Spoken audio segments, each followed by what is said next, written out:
And we're hot. Ready? Yep.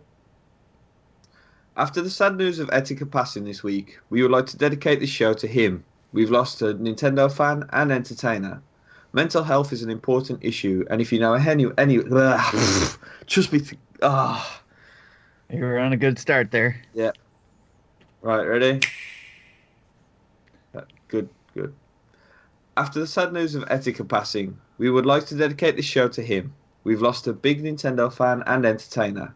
Mental health is an important issue, and if you know anyone who is in a dark place, please reach out to them or get them to call the number in the description of this podcast. And with that, let's open up episode 236, recorded on June 27th, 2019. And on tonight's episode, we're going to be discussing a whole ton of Pokemons. So, Jesse, please cue the music.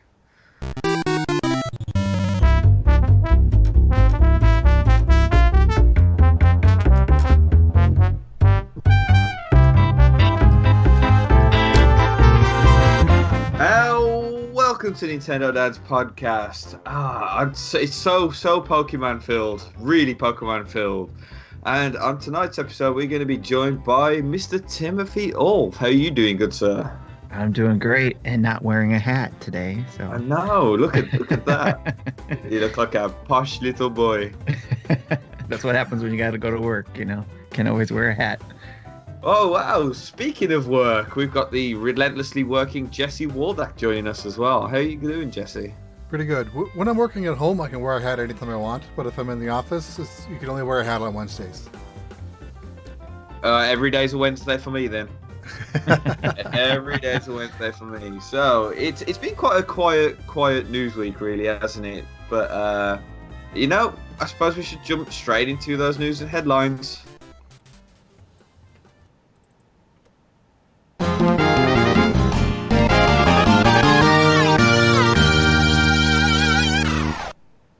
There we go, and our news and headlines is brought to us by our lovely patrons over at patreon.com, where for a little as a singular dollar, you can make this show better and change the world, according to Mr. Zach Erickson, of course. So, Jesse, this is definitely for you this week. We've got, like I said, a whole ton of Pokemon stuff. Yeah. Most of the Pokemon stuff will be during the events, but this one I put in the news because the Pokemon Company put out a direct-ish like video talking about the Pokemon Masters mobile game, talking about some of the and they put out a press release as well talking about what the game will be like. You get to form teams of 3 trainers and 3 Pokemon to battle other teams of 3. Trainers available appear to be featured trainers from all generations, including Protag characters, both the male and the female models, gym leaders, champions, and other important characters. At launch, there'll be 65 sync pairs that'll be available, with an additional sync pairs to come in the future, where a sync What? pair is a trainer paired with a Pokemon of their choice. Oh, So, okay. like an example might be Misty and Staryu. So you can't separate the two. If you have Misty in your party, you have the Staryu. So you choose your ability. I think the trainers themselves will also have abilities, in addition to the Pokemon who will be actually doing the fights. The battles will be real time as opposed to turn based, where you have to wait for meters to fill before choosing an attack or an action, with excuse me, with various attacks or actions taking longer to fill than other moves. All right. So, is this going to be a bit like the gyms on Pokemon Go at all then, or is it something completely different? It seems to be different. I don't know if you've ever played like I think it was Gen 4 that had it. They had 3-way battles. Yeah. It's a lot like that, but instead of turn based, where I tell my Charizard what to do, I tell my Pikachu what to do, and I tell my Squirtle what to do, and then the opponent does the same with his 3, and then they go.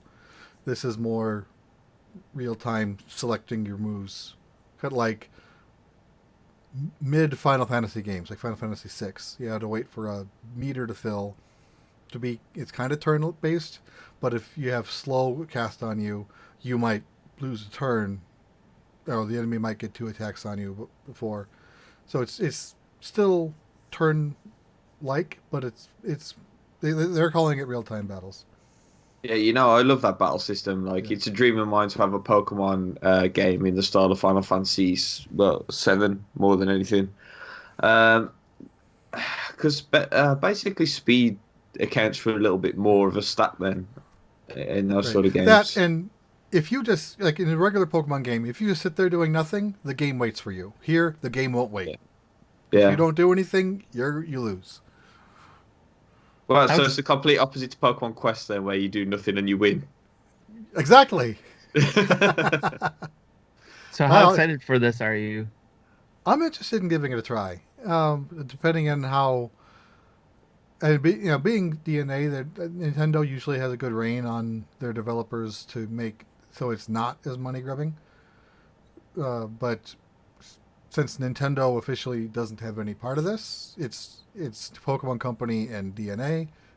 We may not have that reigning, so I'll definitely give it a try, and we'll see what things look like once. Yeah, I don't think any of the Pokemon games have really been that money grabbing, have they? I mean, I haven't really played many of the mobile games, but Pokemon Quest definitely wasn't. So Yeah, so far, it could be yeah, fairly light.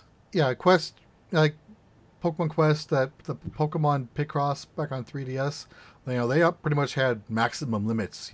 Even if you wanted to give them more money, they wouldn't take it. And the Pokemon Rumble Rush is I've only played it a couple times. My son plays it a lot, but it's pretty fun. That I've never played, so I can't speak to it. So we're gonna cover some more of the Pokemon stuff a bit later on, but we've got a few other news topics to cover here. So one of the should we say Switch moans of the week has been about Bloodstained, the Ritual of the Night, which is released a little subpar. So Tim, you're probably the guy to talk about this because me and Jesse kind of really aren't interested in the game at all. So this one's over to you there. Yeah, I think this Okay. would be a Marty game if he was on, but he's not on this Yeah, week either. definitely. Yeah, if I'm not mistaken, we both backed it. So I backed it, and I'm actually holding off to play it after hearing and getting the backer emails stating that about basically that they're working on these issues, which are numerous issues reported, such as low resolution in the handheld mode and visual pieces missing altogether. Uh, Developers have addressed this on the game's Kickstarter page and the emails that we get as Kickstarters, promising updates that will address the issues. In fact, today I received the email that said that they had fixed an HD Rumble issue. They're working on crash stability and optimizing Miram's jump, as well as they've got Way Forward and Art Play working on improvements as well. So they're putting a lot of people behind it to try to fix these issues that are coming up that a lot of people are complaining about. Which I, It's good that they're as getting a external help. backer, yes, as a backer, I'm all for it. In fact, they did a day one patch, version 1.01. And see quotes here, it says did not accomplish as much as we had hoped and we need to do more. So, and that's what these emails are saying. They're really working to do a lot to get this rectified, and me as someone backing it, I'm hopeful and I'm holding off playing it. I've already haven't played it for this long, so plus my time is valuable anyways, and limited, I should say. So it doesn't hurt waiting to play it for me. Now I know others want to play it, and or have played it, and some are even stating that they're enjoying it more so than, or maybe not as much as those people who are complaining, but there are people who are still enjoying it. Yeah, I And in think fact, I think we're going to have a review soon from someone who's helping us out soon. So, yeah, and I listened to the IGN podcast, and they said that the game's definitely playable, with issues. So if Switch is the only thing that you have, there's no reason not to buy it, other than maybe waiting a week or two. But if you have one of the other systems, that may be the way to go. Is it me, or does it seem like IGN has been more so? If the game has been out on another system, go get it there. If Switch is the only system, then fine, go get it there. And really, there's nothing wrong with that. I've said that a few times as well. I have a PS4. Even the last game I played was Spider-Man, so it's been almost a year since I touched it. Right. But you know, and I did purposely wait on Dragon Quest 11. I could have played that last year if I wanted to, but that one I did want to wait on the Switch. Right. Well, that's what I kind of figured. People are going to make their choice, obviously, in which system they want to play. I didn't. I wouldn't think that somebody would have to tell you that. Right. Yeah, I mean, this could bring up a large conversation, right, about how the Switch is subpar in power, and I think it's fine if you want to play a version somewhere else. At the end of the day, we're game fans, aren't we? As much as we're Oh yeah. Nintendo dads, we are just general computer game fans, video game fans in Yeah. general. Don't You get me have two wrong. I'm not systems that saying can that either. You have two systems that can output 4K, and then the Switch Yeah. is playing I think Right. it's 720p when it's docked. So yeah, it's going to look different. So Yeah. don't be surprised. That's their choice as a gamer, right? You got to decide: do you want to play for the graphics? And there's going to be games, yes, you want to play because you want to you want to play I've a game also that heard looks the other good. systems, have their fair share of issues as well. Right. It isn't just the Switch, but just the Switch seems to be have the most problems just trying to be stable. Right. Yep. Yeah, So yeah, hopefully they'll get that fixed. yeah. But it sounds like It's one of those things where, like, it's easy to forget that they're a small indie company now making this game, not the might of like a Konami or something like that. Right. So there will be issues. They probably couldn't delay it because of money issues. So right. money problems. So it is a shame. But I mean, there's a lot of games that we see this for where the performance is bad on the Switch version in particular. And the whole question of delays, like some companies delay games and it impacts them bad, especially kickstarted games as well. So I think with Bloodstained Ritual of the Night, you're going to have to take it how it is. Basically, you're going to have to either wait for it to be fixed to the point where they can fix it the most, or just play it as it is. Or just It play is- Curse of the Moon. Or play Custom Moon, yeah. So there's a game that I held off playing for a long time, and that's been confirmed with an actual Switch date now, which is Terraria. Have any of you guys ever played this at all? It's one of those ones I wanted to play because actually it reminded me of things I used to draw as a kid. Little, underground type places, headquarters, bases, whatever. So yeah, but I never got around to it. I've never A played it. lot, no, a lot of people say it's basically 2D Minecraft, so I'm all for that. But there's a lot of games on my list which I should have played by now, which I still haven't. Axiom Verge is one of them. Like, yeah, apparently it's a crime to have not played that. But I've owned it since it got released on Switch and never got around to playing it. And this will probably be a game which I probably won't buy now because I have so much of a backlog of must-play games that it's untrue. And hey, Mario Maker's out. That's it. You don't need any other games now for the next 5 years. So Yes. It comes out on our side of the ocean in 13 minutes. yeah, it's out by 4 hours and 47 minutes over here. Yeah. But yeah, I don't Yeah. do the download.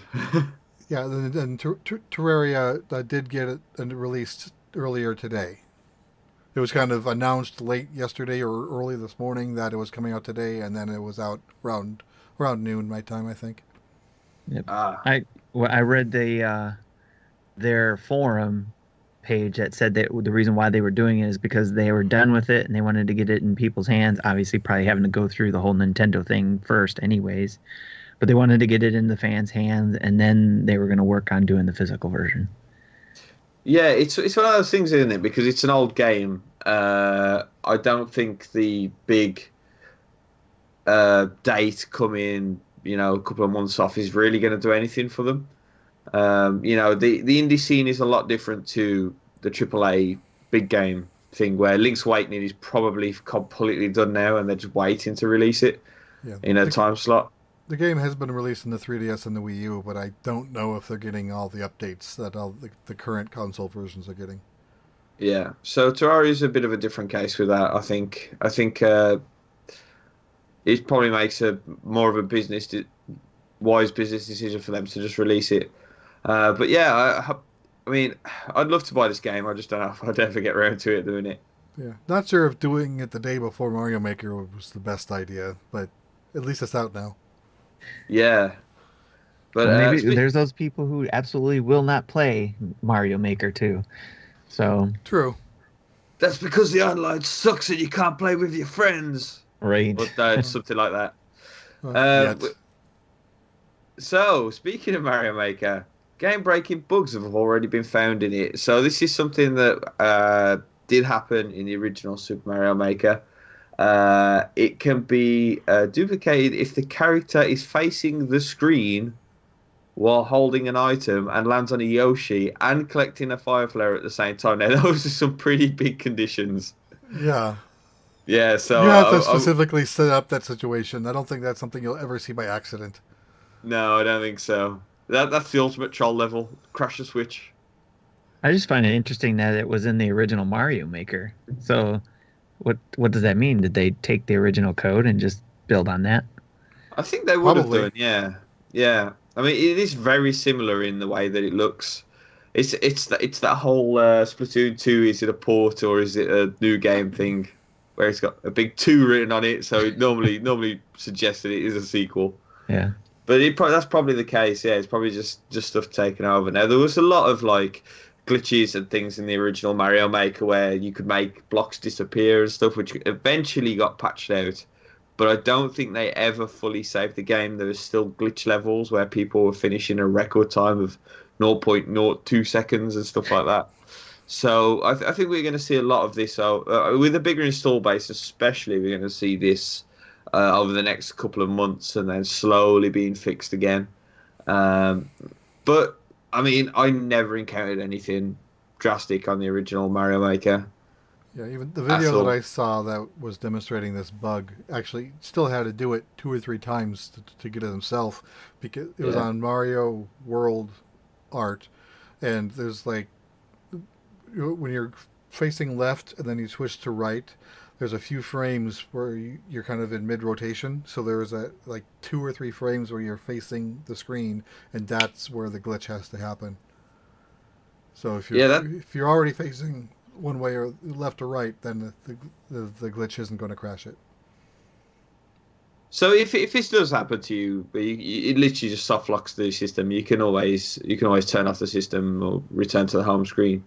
Uh, yeah, it's kind of it's not surprising at all. I'm not surprised anyway. I don't know about you guys, but I kind of expect these little things to be in a game that has so many user made things that can happen. Just as long as we That don't see dragons flying backwards. it can happen. It's happened in other Maybe games. maybe Skyrim. Paul Lloyd will exploit that for us. Yeah, I would want to see that though. Talking about glitches and dragons, Skyrim. I'm still playing that at the moment, and some of the dragons flight paths are just unbelievable. Yes. Uh, so This one's for Justin. yeah, I was gonna say this is for Justin, well, and me really, because when we get onto what we've been playing, I've been playing 3DS. So Famitsu Magazine has removed the 3DS release schedule from its publication, which is a big surprise, I think. The 3DS is pretty much gone now. We're not seeing any new releases, especially from Nintendo for it, other than I think the Tui Collection is probably one of the last games now in the docket for it. That's the last game that I know of that isn't out yet.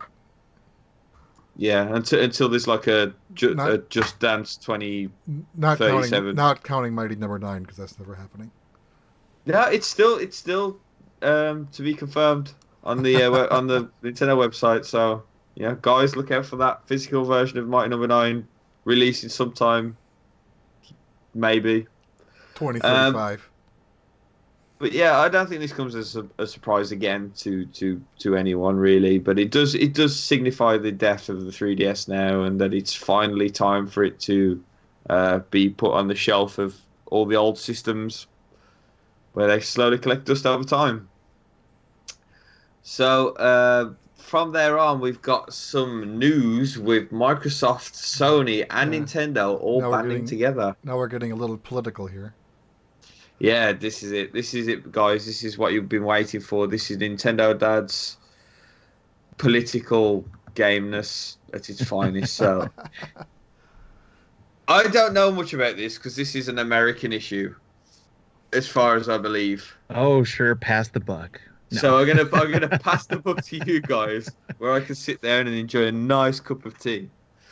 So Jesse, do you know much about this at all? What's been happening? Fill in an English guy on what's been going Okay. on. Well, the Trump administration has been threatening to increase tariffs on Chinese goods by a 25% increase if, whatever conditions he want is met. The details of that I don't know. So, as we know, just about anything electronics is manufactured in China, including Nintendo consoles, Microsoft consoles, and PlayStation consoles. So, Nintendo, Microsoft, and Sony have joined forces to write a 7-page letter to warn the American government about the impacts of the proposed tariff increases on Chinese goods that could potentially have on the video game industry. They explain how a 25% tariff increase would result in U.S. consumers paying more than $840 million more for their consoles than what they could do today. The letter goes on to explain how 96% of all video game systems were constructed in China over the past year, and having to rework the supply chain to avoid these costs would likely cause significant disruptions to production, which, especially with Xbox 2 and PS5 coming out next year, Yeah. that could be important. It is further stated how the proposed tariffs would depress sales of video game consoles and the games and services that drive the profitability of the market, and the 25% increase would likely put new consoles out of reach for average American families this holiday season. So, as of this recording, trade talks between the United States and China are still ongoing. Yeah, this is so that's quite a significant sort of tariff that he's trying to put on the Chinese government there. Yeah, that could have some nasty effects. Nothing's going on like that here, as far as I know. So we're safe. We can still afford Xboxes. Yeah, you're You still guys, trying to deal with Brexit. Jeez. Yeah, we do pay more than you guys for gaming stuff in general, as it is at the minute. If you get 25% slapped on that, then you'll eventually be paying more than us. But we do actually pay more at the minute, and I think Canada pays what, so like 25.7% more than us, or it seems that way anyway. Yeah, like our $60 games are $80 to them, but that's just Yeah. due to currency rates more than anything. Yeah, So you guys have like the VAT tax, which is what, 20%, 25%. yeah, all that sort of like, this is the one thing that blew my mind when I went to the States, is that you guys don't put that in the cost, right? So when you see something on the shelf and it says 25 and you take 25 to the till, that's not happening. You got to Yeah, add so the VAT on. here Right, yeah? our sales tax rate's almost 10%, so that $25 item would actually cost $27.50. Yeah, so we just have everything included. So our games are normally about 55 pounds brand new for the Switch. But obviously when you convert the currency, it's a little bit higher than what you guys play over there. But still, I mean, yeah, we don't want to get too political here, but it is an ongoing thing that's happening, and you just got to have to wait to see how that pans out, I suppose. Whether or not the letter from the three companies is going to affect the Trump administration, well, we can only guess at that. Yeah. So let's move on from the politics. It's a very awkward place to be. So we got some news that Nintendo dads, that's us guys, and Paul Lloyd, which is at Paul Lloyd 10 on Twitter, making a Super Mario Maker 2 collaboration. Now, who is Paul Lloyd, you may be asking? Well, he's one of probably the one of the best, in my opinion, Mario Maker YouTubers. So he's been doing it since Mario Maker released on the Wii U, and he's still playing it. He plays that one game every day. Is the joke that we make to him, but he has a Mario Maker basically intrinsic YouTube channel, which he does occasionally do other ROM hacks, which is basically on the same lines as Mario Maker. So you should head over to Paul Lloyd's YouTube channel over there and check him out. He's also done some videos for us in the past. One of them right now is up there because he got to go to Nintendo UK this week and play some lovely E3 demos. So head over to our YouTube to check that one out. So he's going to be building some exclusive levels for Nintendo Dad's patrons now. So Jesse, could you fill us in a little bit on this, because I think there's something I'm missing. Paul's been in our Patreon and our community for a very long time, and he's got a passion for gaming, but it is pretty much Mario at the minute. Like that, he's his big passion. He's found his feet on YouTube with it, and he uploads videos quite regularly. So, could you talk a little bit about this collaboration and what it entails? I actually don't know anything about it. I think that Justin's been spearheading that one with them. Okay. So we may have to get more information from him next time he's on. Yeah, so sorry about the fumbling there. A little bit unprepared on that one, but yeah, we're doing something with Mario Maker and Paul Lloyd anyway. That's all you need to know. So head over to Patreon and we'll update you guys on that a little bit more. So there hasn't really been too much rumors this week, just more Switch Mini stuff. Nintendo has actually commented on that, by the way, this week. But I don't know. Do you guys actually think the Switch Mini is a thing? Do you think it's coming out? Do you think it's near? Do you think all these leaks of accessories that are being made is a sign? I know it's been said all the time, but wherever there's smoke, there's fire, right? So we keep hearing a lot of rumblings about either the Switch Mini or the Switch Pro, and a lot of people have great arguments as to why we're going to get one over the other or both, but one first and the second one later. But I'm always like, I'll see it when I believe it too. So I'm obviously not going to get my hopes up for anything that's just maybe people doing wishful thinking, or just trying to stir the pot. But it makes sense. I could see the arguments as to why they would do the mini for kids to make up for the 3DS market. So I can see that, and we all have our wish lists for that. And then I can also see the Switch Pro coming later on to try to combat the new. Obviously, it's not going to fight graphics with the PS5 and the Microsoft Scorpio, but or whatever the Scarlet, I think it is, the new machine is. Scarlet. But I still call it Xbox 2 until they give me an official name. That's what I'm calling it. Or Super Xbox, I heard somebody say before. So so yeah, I mean, there's a lot of great arguments for it. Mini, is it coming? Who knows? And it makes sense that that there would be something. We always know there's a reiteration of the hardware. So what is it going to be? I'll be looking forward to getting surprised. Jesse, well, how do you feel about these rumors?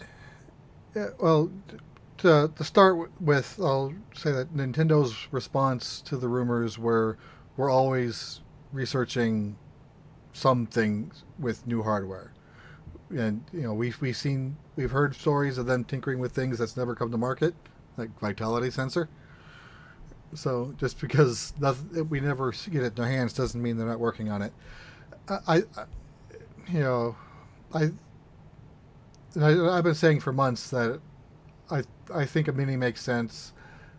It'll probably come out around the time that Pokemon Sword Shield comes out. If not, then by Animal Crossing, just because to get get the younger hands. No, I don't think anyone in my house will be interested in a mini. It's because everyone who wants a Switch already has one, and the youngest person here is 17, so it's not like I have to worry about 10-year-old hands breaking a screen. Though if they ever come out with a Pro, I would be interested in upgrading, definitely. So I think the one worry for me is I'm suffering from Joy-Con drift at the minute. If they do a mini and he's got those thumbsticks, Yeah, you can't swap out we're for trouble. a Joy-Con that doesn't detach. Yeah. So we'll see. I mean, obviously we've had this discussion before about I think one of the mock-ups that I saw actually used like the 3DS like circle pads. Yeah, we know that's not happening. They don't click. Because that was back in the Wii U prototype used a circle pad, and they ended up not using that in the final product. No, Nintendo's really going to go for the Nintendo Dad's original design for the Switch before we found out what it really looked like. Do you remember that design? I don't. The clamshell design? I remember. It wasn't too far off, really, was it? It wasn't too far off the actual But Switch. I think it was a clamshell design too, wasn't it? Yeah. If I remember correctly. That's what they're really going for. And you know that wouldn't surprise me. In fact, that would probably be one thing that would make the Switch better would be like some sort of screen protection for when it goes in the dock that also spins backwards to turn into a kickstand. Oh. Let's not get into this. We're going to go off on one. Now that I think about it, the circle pad wouldn't work because there's no L3 R3 click. Yeah. Like the current Joy-Con have. Unless they somehow devise a click for those. It could happen. Nintendo's an innovator. True. I'm not saying it's not possible, but I think we're more likely to get hybrid shoulder buttons for GameCube support versus a clicking circle pad. You know what though? I actually like the trackpad thing that was on the 3DS, and I wouldn't be against having those return as long as they clicked.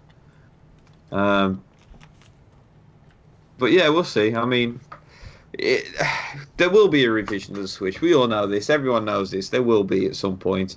But it's whether or not they actually do a mini or not, because the implications with the Joy-Cons, the docking, all that sort of stuff. Yeah, but I don't think they've had any handheld system that has never been iterated on. Yeah. Yeah, I think you're right. Other than the OG Game Boy had the pocket. Does that include the Virtual Boy? Yeah, it was it reiterated off the shelf. Yeah, it did. It manifested into something non-existent. I still wish I bought one of those when I had the chance. Yeah, I played one, and it was horrific, but for some reason it made me want one. So, is this question just in? Is this a part of this? Right, I'm mixed up in the. Yeah. So, for let's discuss. Zablanc gave us a question that I wanted to answer. He gave it to us in Discord. Oh, okay. Sorry for anybody listening. There's just a bit of a mix-up in the notes where there's this like huge black part, so it looked like a glitch. Yeah, that was an artifact from copying from Discord. I couldn't figure out a way to clean that up. All right. So, the Black asked, last E3 question for the Nintendo Dads Week. After watching all the presentations, which games are you more hyped for, and which games are you actually less hyped for? Sorry about my random cow impression then. That was impressive, to say the least. So I'll go first on this one. I haven't spoke about any E3 stuff. I don't think I've been on the show since or before E3. So for me, oh wow, where do I start with E3? E3 was really good. I'm sure I've been on because I mentioned Dark Crystal. Like I was one of the random people who liked the look of Dark Crystal. I wouldn't say I'm hyped for it, but that's one of those titles which I'm looking forward to. But I think I think when it really boils down to it, I'm just so into Link's Awakening that it's painful right now. But that's not in my hands. Less hype for probably anything to do with Marvel. There we go. That's my answer. Yeah, I would agree with the Link's Awakening. In in general, most games, I didn't have a strong opinion either way for most games that we knew about, and at the end, in most cases, I shared the same opinion. I'm like, either I'm not interested, or this looks interesting. I'll get it when I want it. But Link's Awakening did increase my hype level when they showed off the dungeon creator part. Yeah. So like I mean the mini Zelda maker, because as I said before E3, that if all this is a remake of the Game Boy game, I don't want it to be a $60 game, because I don't think it's worth a $60 game. So I didn't want to use a voucher on it. But the addition of the dungeon creators part, I think, increases that value enough to the point where I'm not going to have any problem using a voucher on this. Yeah, it's one of those things where Link's Awakening it is a very short game. So I think they will still get the complaints over the price when it releases anyway. But that definitely does add some value to it, doesn't it? Yeah, I think for if anything of what less hyped it is the Marvel Ultimate Alliance. I wasn't really interested in the first place, and after what I've heard from people who's played it, it's still kind of wishy-washy. Yeah. So me and you are Some people exactly the still same. enjoyed Huh? it. I think it really comes down to who did you play it with, and did you come play it in a team group that had combos. Yeah. It's like if you picked something like Thor, Star-Lord, and Spider-Man, you're not going to have any cohesion. But if you picked uh, Spider-Gwen, Miles Morales, and Peter Parker, the three of them goes nuts. Yeah. I'm quite surprised that me and you have the exact same list for those two. So Tim, what about you? More hope for? Marvel Alliance. Uh, He's the other way around. So if I was a Smash player, I would definitely be more hype on the DLC, but more because of the hero than Banjo. oh yeah. You know what? Honestly, that was. Link's Awakening. Maybe I'll drop that one off the top of my list and put Smash there. Only because I think I was hyped for Link's Awakening anyway, but now Smash has gone back onto my radar after being off it for a while. Yeah, for me, Yeah, Link's Awakening I was already going to buy that. So it was like with them adding more about the dungeons, I was just, well, that just solidified why I was going to buy it. But for me, I wanted to get Ultimate Marvel Alliance, but wanted to learn more. And so E3, when I learned more about it, I was definitely I'm more hyped for it.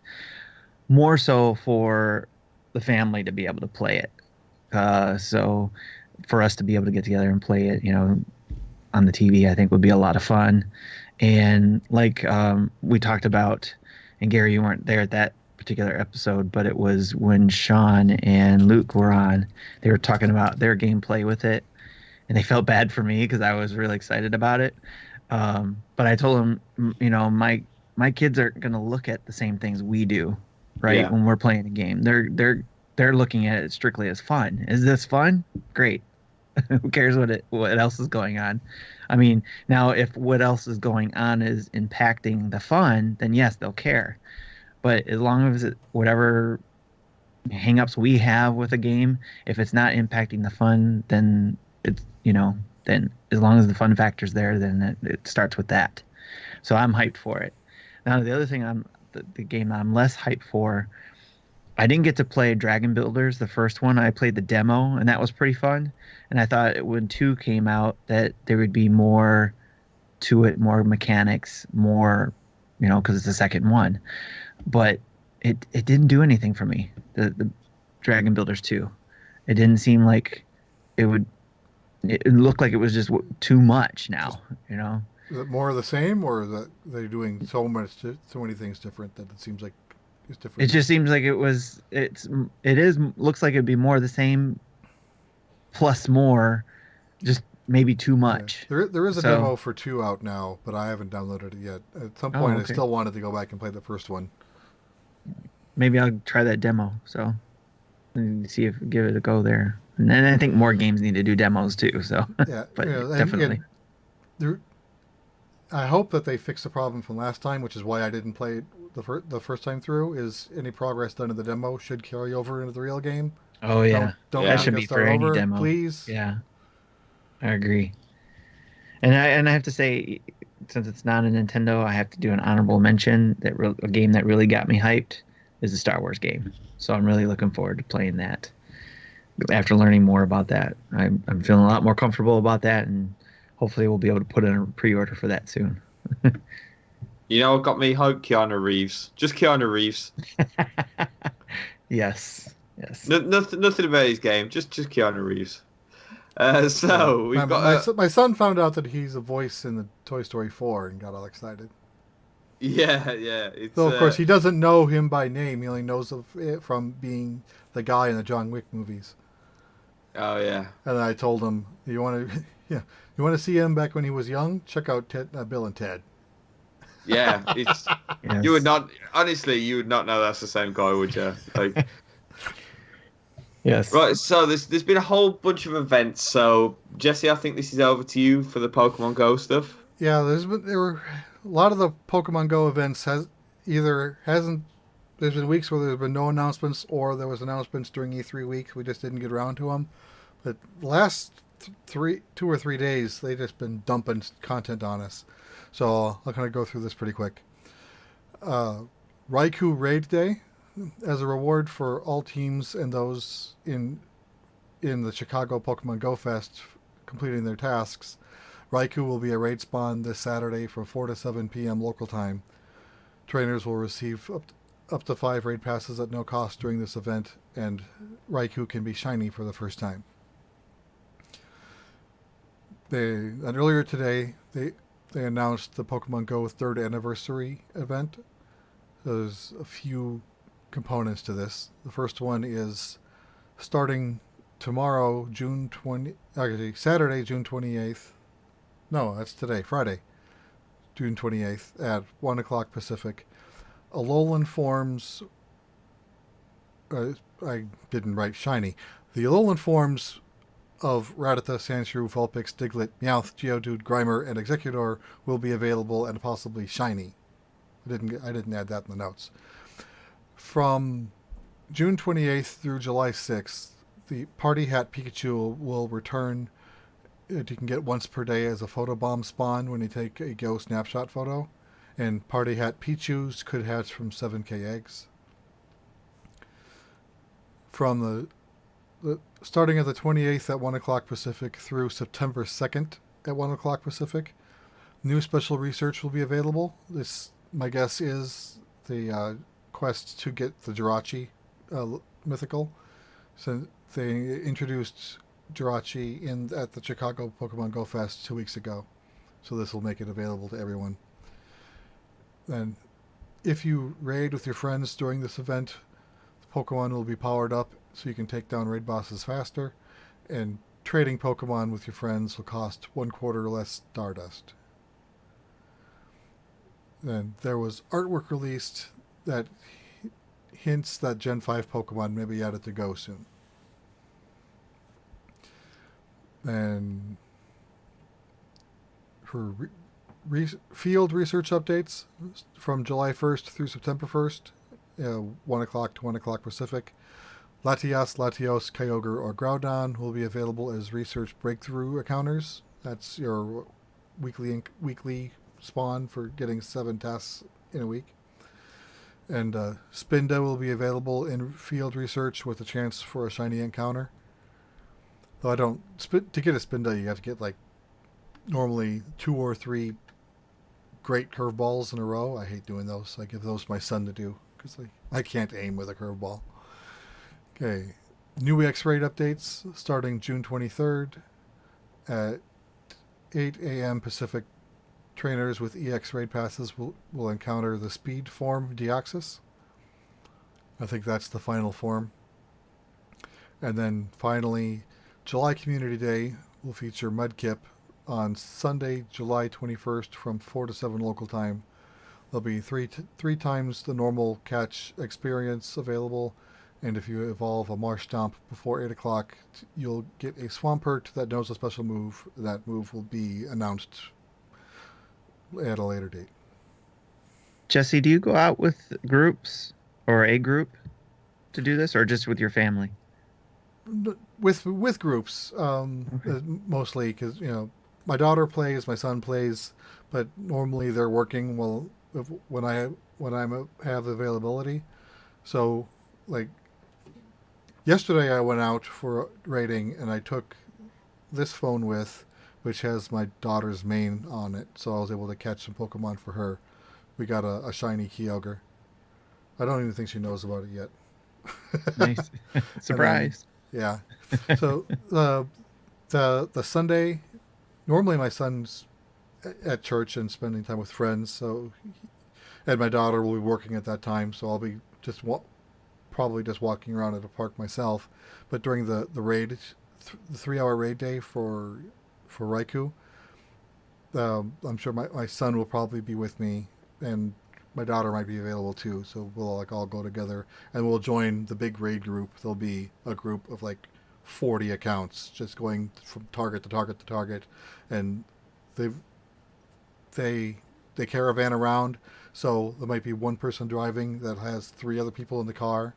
So they don't even stop to catch before driving. They drive to the next one while everyone else is catching. Gotcha. So it's Wow, it's that's crazy. insane. The last time I tagged along with them, this 3 hour event, I think they caught 35 raid targets in 3 hours.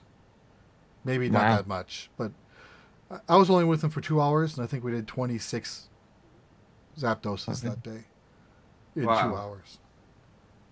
That Are doesn't you? sound right, but I know. Is everybody in the group usually a high level?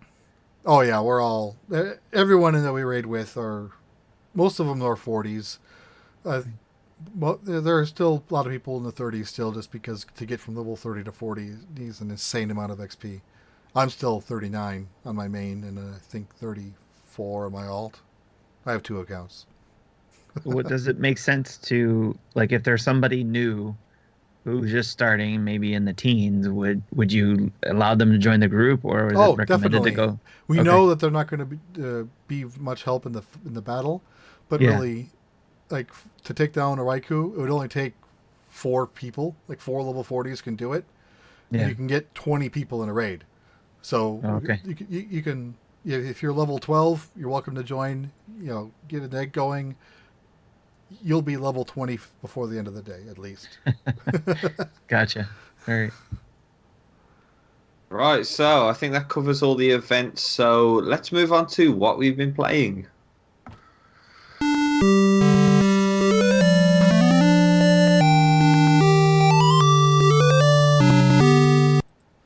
Yes, what a perfect bumper for Cadence of Hyrule, which is a game that I've been playing. So, have you guys touched this at all? I tried. You Yes, tried? I Yeah, have I touched it, but sorry. Go ahead, Jesse. I I I, I saw someone posted their completed a screenshot of their completed game stats. They said they had 16 game overs, and I said I think I've had 16 game overs in less than an hour. And Yeah, I have yeah. never I haven't found a dungeon yet. I haven't found Link yet. I once I did find the spear, I was able to do a little bit more damage and get a little bit more wandering in, but I'm lousy at the game. And it's not a So, matter of getting the patterns. I was a musician half my life. I can keep a beat. It's just trying to do that and follow the enemy patterns at the same time sometimes is like rubbing your head and tapping your belly at the same time. Not a simple task. yeah, I mean, I don't know what it was like for you, but for me, it spawned me in the most insanely hard area I could ever have started with. And because of that, I had probably 30 game overs before I got to any sort of substantial weapon to be able to let me carry on. And then the rest of the game was ridiculously easy after that. So, I mean, it's a very short game for anybody listening. That it is quite high priced for the amount of time that you get. Except it is randomly generated every time you start a new file, so the overworld will be different. The dungeons are randomized every time you go into them or die. So you will get a different experience every time. But I found it where I enjoyed it, and I think it's one of the best games I own on the Switch. I also find it incredibly, probably one of the worst games for being imbalanced difficulty wise. Like the beginning was so difficult that I was pulling my hair out and thinking, "Wow, there's something I'm not doing right here." And then all of a sudden, it gets incredibly easy. But it is a perfect marriage between Necrodancer and Zelda. Really, you know, the way it looks, the way it feels is definitely Zelda. But obviously to the music and rhythm of Necrodancer. So I really enjoy it. I recommend it. It is a bit on the pricey side for what you get, in my opinion, but I do really enjoy it. Uh, th- yeah, just I hope we see this a bit more. I hope we see more indies take on bigger name games. I'm not just on about the main AAA Nintendo games. You know, it could be anything else, but I think it is a good move. Um, I think as Zelda spin-offs go, it's easily one of the best. I mean, it's difficult to choose between Cadence of Hyrule and Link's Crossbow Training. Let me tell you. But Tim, you've played this too, right? Yeah, I started it, but I had to put it aside because I was playing one of the games I'll talk about in a minute, just focusing my limited time to be able to play that. So I am good. My full intent is to get back into it though.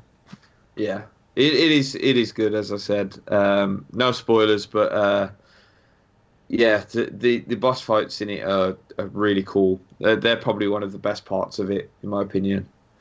And so I've been playing 3DS, which I know is a blasphemous thing to do, but I've been enjoying some puzzling with Box Boy.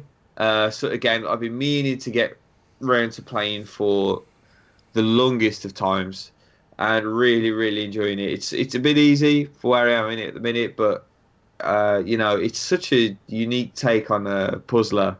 Really recommending people try the newest one on the Switch. I haven't downloaded that one yet, but I would say that's probably the pinnacle of them all. I'm guessing, as Seems like a relaxing game too, to a yeah, certain it's extent. it's not punishing in the slightest, really. You can lay back and sort of assess things, and if you fail, you fail. You just respawn. Um, every once in a while, you need a puzzle game in your life. You can't just play action games. So, Box Boy is my recommendation for that. Jesse, it's the other way around for you, by the way. Every once in a while, you need an action game. I don't know what you're Uh, talking about. and so from then on, I finished up Codename Steam. I've been playing Codename Steam on and off now for probably well over well over a year, probably a year and a half. Really, really enjoyed the game. I just wanted to savor it and take my time with it. And yeah, I think this game would have been a lot bigger if it didn't have the characters that it has.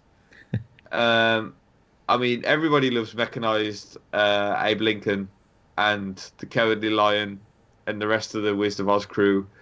Where I like the look and feel of it, I wasn't so keen on the characters, I gotta admit. Um, but mechanically, the game was really good. I'd actually like to see Intelligent Systems tackle that sort of style again, but just choose some better characters next time, please. I don't think we're going to see Abe Lincoln in Smash. Just to let you guys know, I really don't think we're going to see Abe Lincoln in Smash. Oh, darn it. That was the hope for my fifth character. No. But you seriously, I don't think it'll happen. I would love it. It would be one of the craziest things we could see in it, but just don't think it's going to happen. And so, Tim, you've already said that one of the games you've been playing pushed Cadence of Hyrule out the way. So, what could this be? Well, it's one that I wanted to get done because it's fairly a short game. It's from what I saw on howlongtobeat.com. It's a 6-hour game. It's called Silence. and I talked about it before on the show, just getting started on it. But I'm about 4 hours into it. It's a point and click game, story driven game, about a brother and a sister who get caught in a bunker, um, a bomb shelter, because their city's getting bombed. And they got bombed bad, so they're stuck in the shelter. And then the part of the story I'm in is essentially the brother has been telling the story to keep his little sister entertained and not scared. And but it's kind of taken over to where the story becomes the game. And so there's some other aspects of it that I'm just starting to catch on to, being 4 hours into the story. Um, a little bit confusing, I guess, but as I play more, so I'm starting to get some clarity on it. But hopefully, once I'm originally I was gonna do a let's play or first impressions of the game, but I think I'm just gonna finish it and then do a review, so I'll have something posted on it soon. That's why I set aside Cadence to Hyrule, so I can get this finished, get this done. But I actually had to. I did actually put this game aside for a moment because on my birthday, June 20th, my friend Pedro came out, and that game I'm having an absolute blast with. It is like everybody's saying it is. It's a combination of John Wick and Deadpool and The Matrix, all spun into one. And specifically, the part of The Matrix that I'm thinking of is the first movie where they go into the building, Trinity and Neo, and take on the whole building in the lobby. And you're seeing all that slow motion stuff going on, and they're dodging bullets and shooting at the people. That to me is my friend Pedro, the gameplay there. But when we see this game and the previews for it and the trailers, you see a lot of perfect play. It's not happening when I play. There's a lot of craziness going on, and I'm not looking for movie looking, gameplay here. It's just I'm having a lot of fun with it. Yes, I'm getting hit. Yes, I've died a couple times in a couple of the levels, but overall, there are some parts where I do catch that. Wow, this is actually pretty sweet. The whole like going down a zip line and holding on a certain way and shooting at certain people along the way, and then jumping off and timing uh, to be able to kick a barrel into another group of people and crush them, and then jump off that ledge and shoot the person over there and not get hit once. It's like that's those instances where it works out perfectly. And then there's other instances where you're just trying to stay alive because you're getting shot at from every angle and you're trying to get people as well. So, but that I had an absolute blast with it. Got through the first stage, first boss, but then I had to set that down so I could get back to silence, get that done. So I've got to ask you because I played my friend Pedro a couple of months back. It didn't perform very well. Is that still the case, or do you think the performance is fine? I'm not seeing anything that's causing me to not have fun with this. Nothing that comes seriously, nothing comes to mind that says, oh, this, blah. But no, I'm having blast with it, even on the Switch. Now I haven't played it on the TV. I've been doing it in handheld mode. So I don't know if you'll see anything more in that way, but in handheld mode, I'm no problems, having an absolute blast, and looking forward to playing some more of that too once I'm done with Silence. Just as a disclaimer there, by the way, I played like a pre-release copy at an event. That's why I was asking, because that was the one thing that kind of put me off. Like, I kind of enjoyed my experience with it. I think it's one of those games that you have to get into. You have to learn the mechanics a bit more. But Yes. the performance is pretty bad on that version. But obviously it's pre-release. They normally do the Sounds cleanup like they a bit cleaned later things on. up. They may Yeah. have cleaned things up. There are a lot of button combinations to get used to.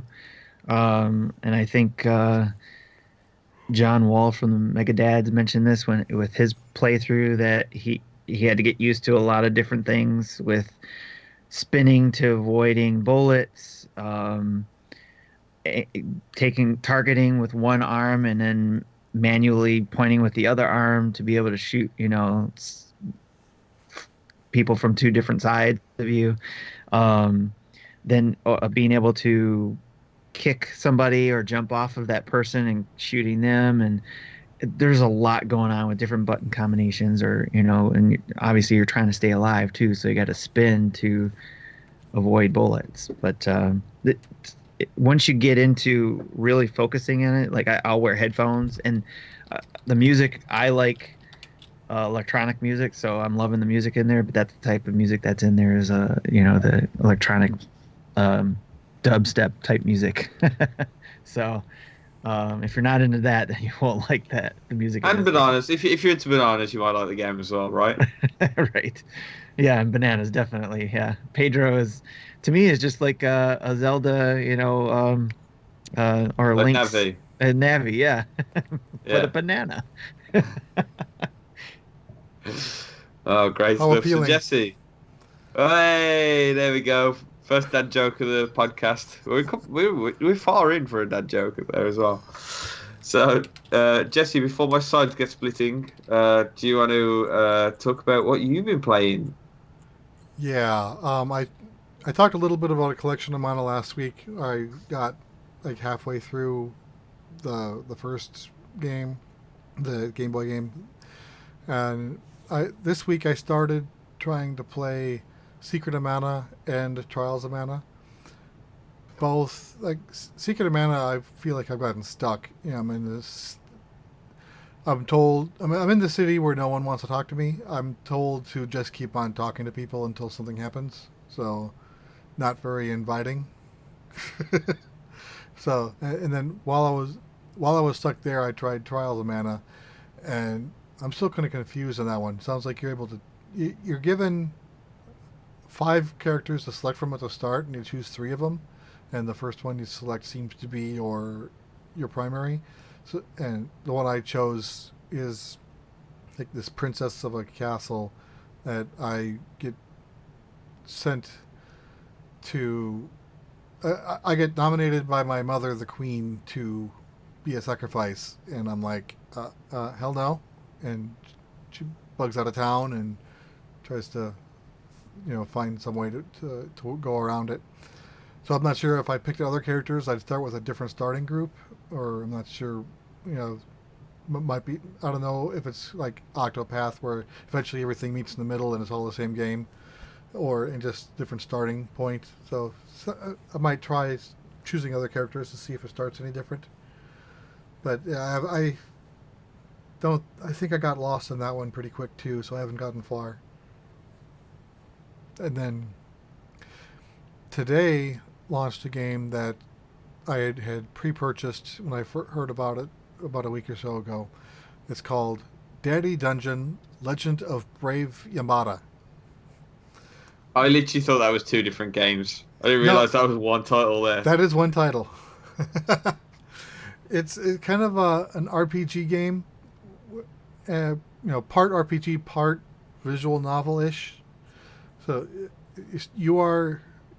It's looks like it. The way the subtitles are, it's kind of like a Japanese anime that's adequately but not greatly subtitled.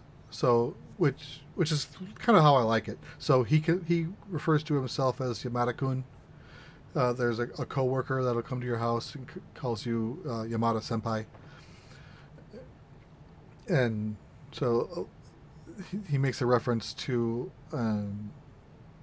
onigiri, and of course he turns around explaining what an onigiri was. And I'm like, I kind of wish he didn't do that. If you don't know what it is, it's your traditional Japanese rice ball, being where you grab it by a piece of seaweed.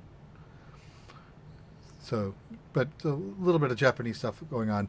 Anyway, so the premise of the game is like you are like a software developer for this big corporation that you kind of, but you don't like your work, so you decide one day you wanted to start making a game. So I heard about this one. Yeah. to and when he works on his computer to make a game, he takes off all his clothes and is just in his boxers. And so there's an animation of him tearing off his suit, and then he's in his chair in his boxers.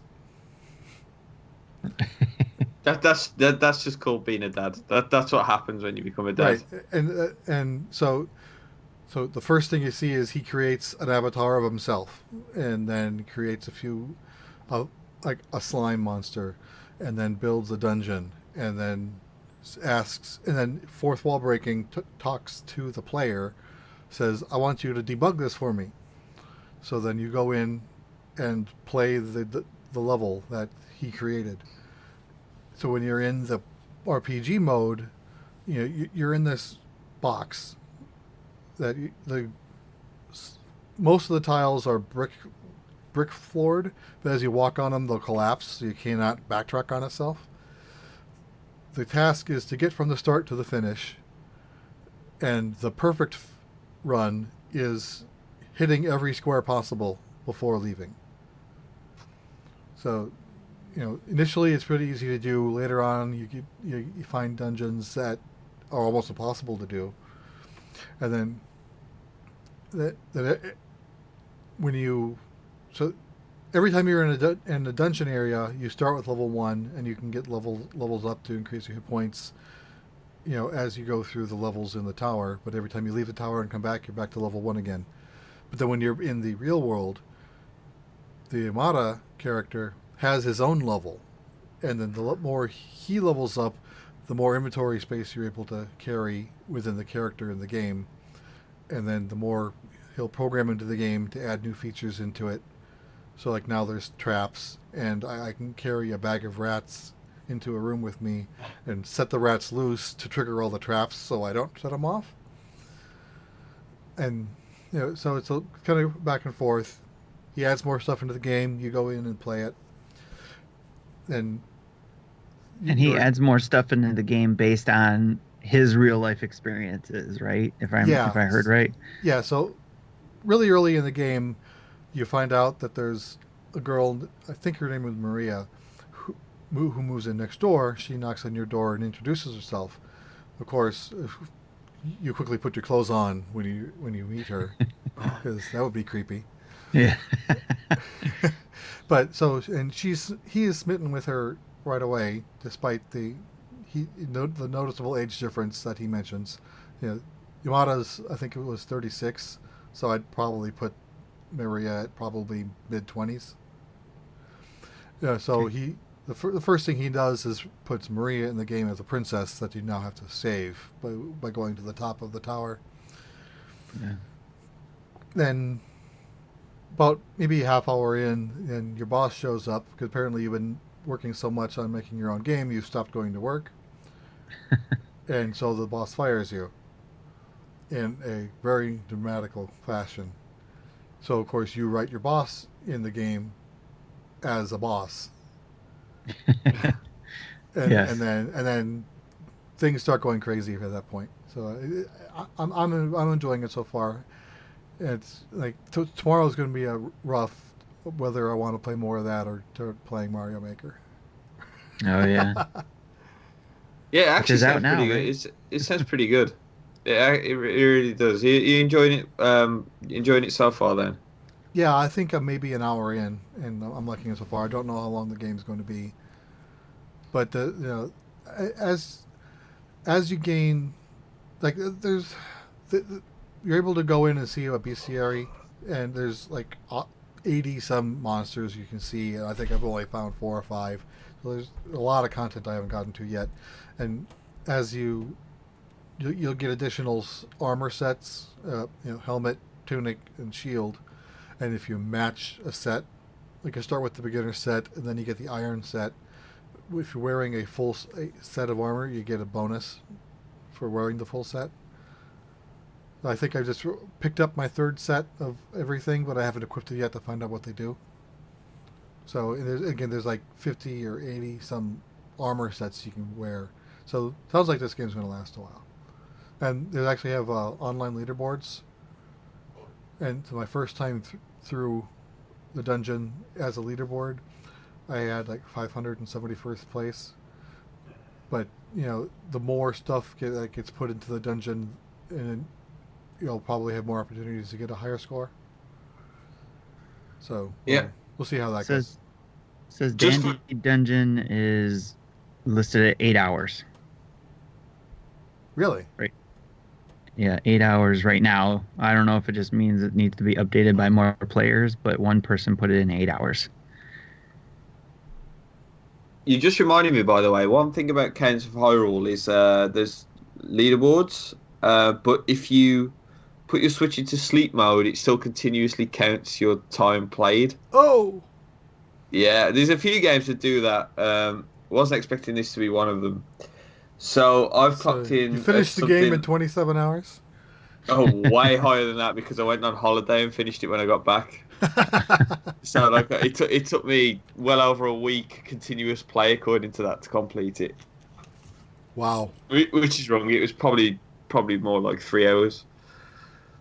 Kind of reminds me when I played like Metroid Fusion on the 3DS. But that version of the game, since it's a GBA game, if you just put it to sleep, the timer's still running. So Yeah. it's normally a 3 or 4 hour game, and I had finished it in like 36 hours. It said.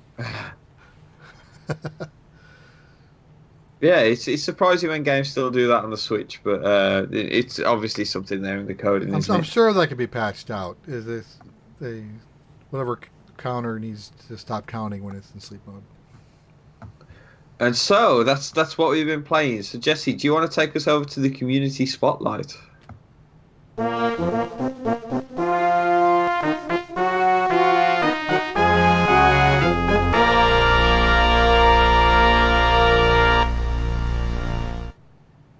So last month's monthly mayhem game was Downwell. That I believe they had 11 people put in their send screenshots in, and I was one of them. So you get my 1 point, and they kind of picked on me a little bit for having only 1 point, but considering the fact that none of the other uh, hosts of the show sent in anything, between the five of us, I am the champion. so, so, Nice. uh, so, in case you don't remember how we set that up, the person with the highest score wins a $15 gift card, and then for everyone else that gets put into a second chance drawing, with their score gets them that many names in the hat. So while I'm not eligible to win, I had one entry in the hat out of the 610 entries total.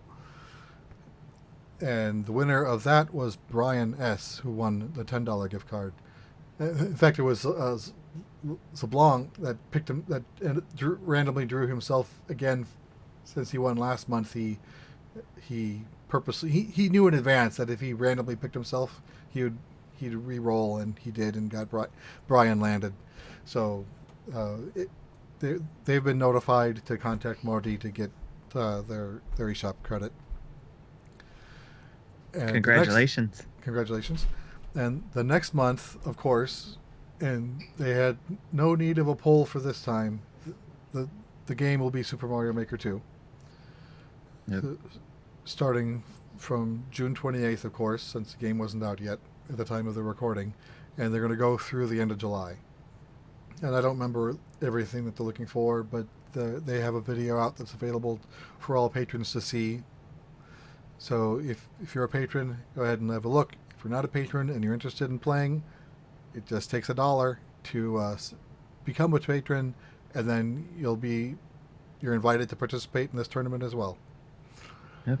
Do it now too, before the 1st of the month. Yep. Okay. Trying to think if there's anything else we wanted to talk about before we go to the closer. I'm just checking the Discord. I don't think we got too many comments on there. I can't see any anyway. No, I think that's it. I think we're ready to wrap this one up then. Okay. So after a 2.5 hour episode last week, this week is a little bit more abbreviated. Yeah. Which is probably good. All right. Hopefully Gary can go take a nap now. Yeah, honestly, yeah, you guys, this has been one of the most tired I've ever been for a podcast. All right, so before we close things out, I wanted to do a plug that I was a guest host on the Nintendo Director's latest episode. I believe it was 3051.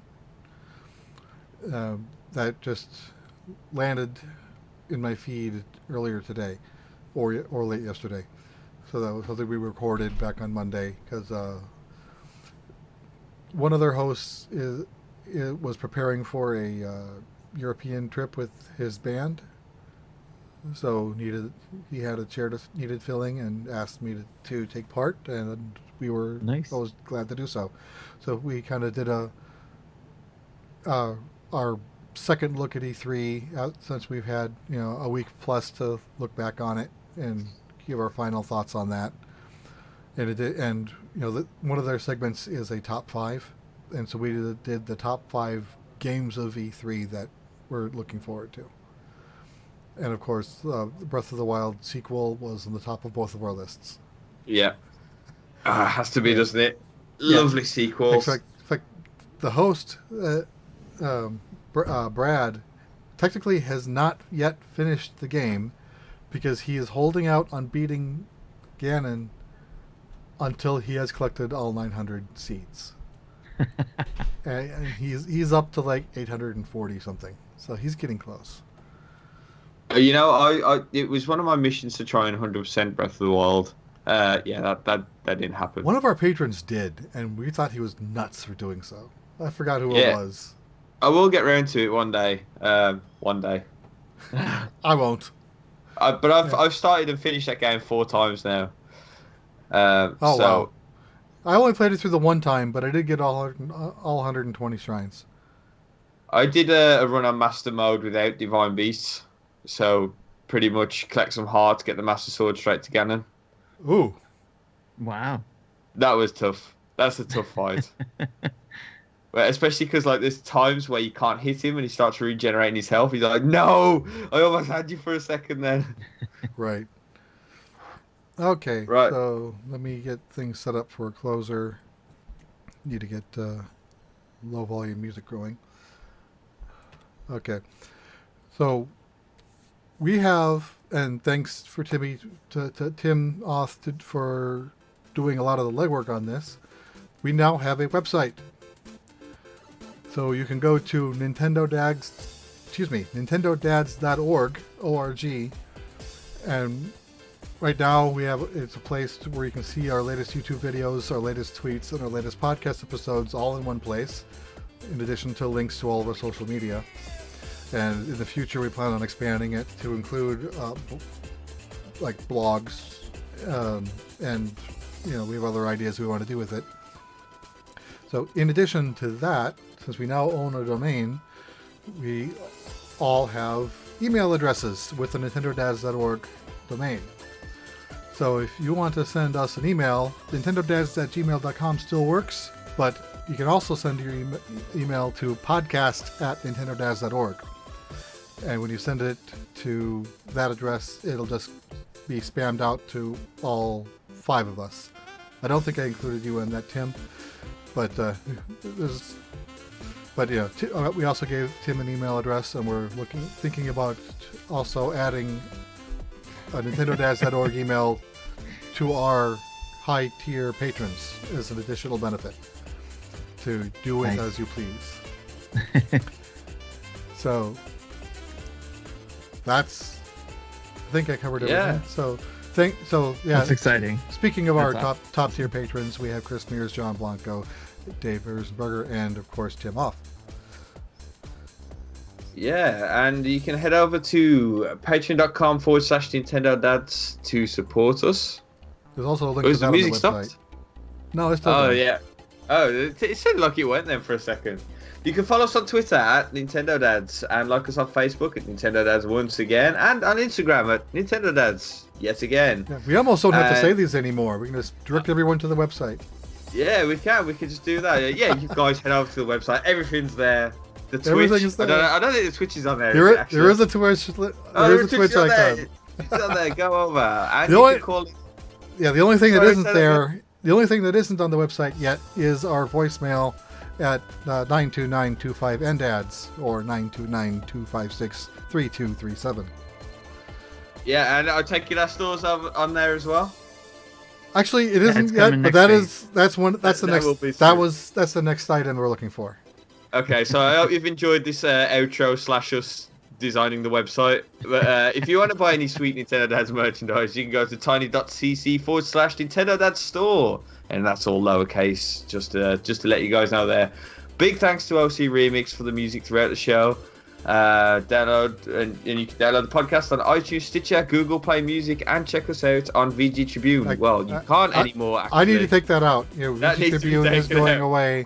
It's still up, but we're not updating that anymore. Okay, you guys have seen Anchorman, right? I just read the teleprompter. That's how it works here. Truth. And yeah, I think that about does it for this show. So thank you very much for listening, and bye bye. Bye, Sophie.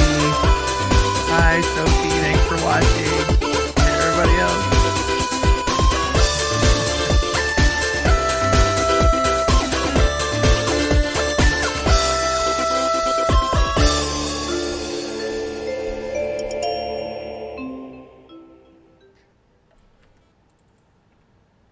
Thank you for listening to Nintendo Dads.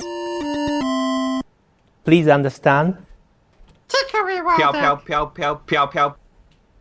Yes, you need a Tickle Me Wall Deck one. We needed a tickle me wall deck.